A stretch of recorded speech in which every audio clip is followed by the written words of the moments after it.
Best way to do this is to show the evolution of the Meteor, so here we go, Meteor in 3 minutes. Starting with the Mark III, it's the lightest of all the Meteors at 4.4 tons, letting it turn with everything at its BR while holding its speed pretty well. Aside from the high-speed roll, the nose point's exactly where you want it, especially with that rudder.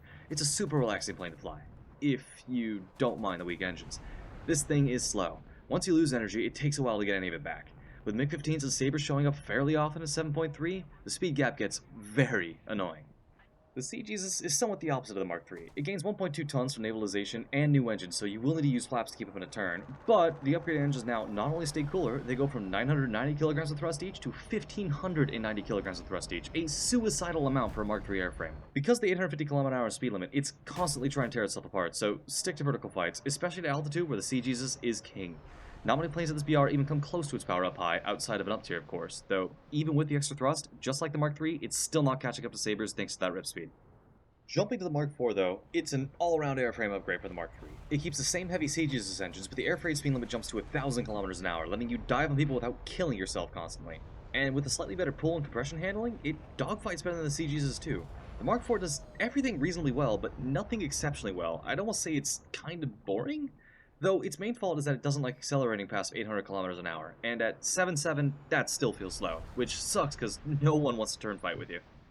The Clipwing Mark IV is exactly what you expect. Training some energy retention in a turn for a faster roll rate, better high-speed acceleration, and it's a lot easier to aim at speed than any of the long-wing Meteors, on top of having an easier time catching people running away.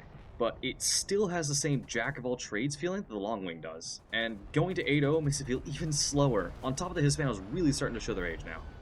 Gates, though, are a flat upgrade in every way, and at the same BR. The guns are upgraded to the Mark V, as the engines get a 40kg thrust bump, it's 100kg lighter, and gets a new rudder. Not to mention it's in more trees and gets better air-to-ground loadouts, though that varies by nations. All the British Meteors get 1,000-pounders, of course, but the entry Mark 8 gets RP3s and HFARs, the premium Mark 8 gets extra hardpoints, the Belgian Mark 8 gets drop tanks and 80 RP3s, and the Israeli Mark 8, of course, only gets 8 rockets. In all, these are probably the most comfortable Meteors you can fly, thanks to that jack-of-all feeling. They really are the clipped-wing Meteor experience, though compression has not been too kind over the years.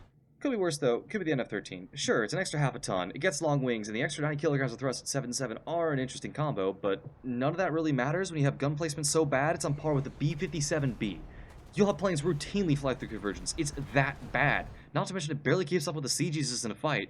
If you really value your sanity, you should skip this one. Hey, so I'm trying to bring back this channel in a little bit more laid-back fashion. This vid probably was way more understandable than 60-second videos of old. And for a first go at it, obviously this one's a bit rough, especially in the editing and somewhat in the scripting department, so let me know what I can do to make them better in the future, or even what planes or topics I can cover in like a roughly 3-minute-ish format. So yeah, let's see where this goes.